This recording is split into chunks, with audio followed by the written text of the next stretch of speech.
Professor at the National Defence University and a former director of Arabian Peninsula Affairs in the Office of the Secretary of Defence. He joins us live from Washington, D.C. David, good to have you with us. So what do you make of these Israeli strikes on the southern suburbs of Beirut? How significant are they? Because Israel, it seems, continues to clearly ignore the terms of the ceasefire with Hezbollah.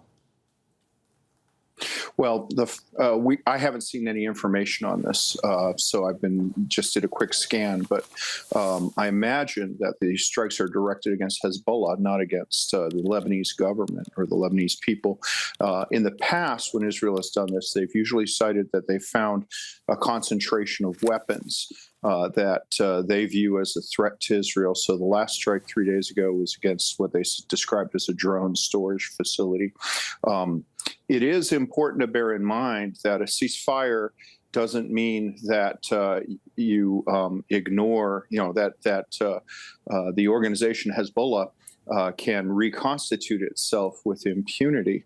But obviously, Israel's taking more aggressive measures than, say, the Lebanese government is to restore Lebanese sovereignty over all of Lebanon.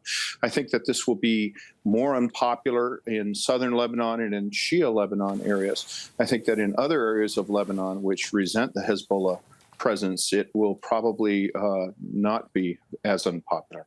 And David, in terms of the geopolitics here, does Israel feel emboldened to continue attacking those targets that you just talked about in Lebanon, in the south, and also in Beirut because of the new Trump administration now in office? Well, that's probably a contributing factor, but I think the biggest factor is just that Israel has destroyed Lebanon as an effective military organization. So in the past, Israel's freedom of action against Lebanese Hezbollah was limited by the potential of Lebanese Hezbollah to retaliate.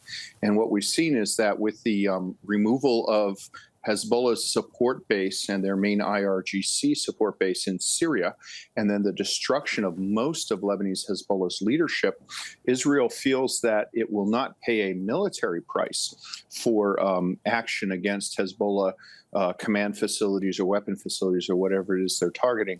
The political considerations are certainly there, but I think they're secondary to the military considerations. David, just a final thought to you. What do these ongoing Israeli attacks mean for the ceasefire with Hezbollah? I mean, could we see Israel unilaterally collapse the ceasefire like it's done in Gaza?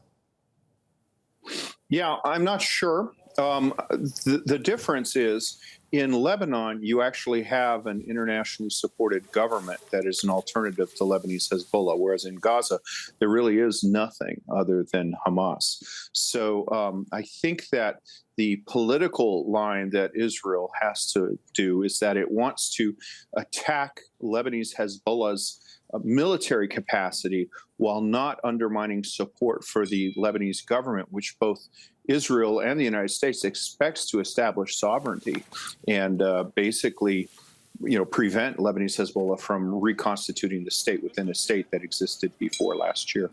David Darosh, always good to get your thoughts and your analysis, David. Many thanks for talking to us. Thank you.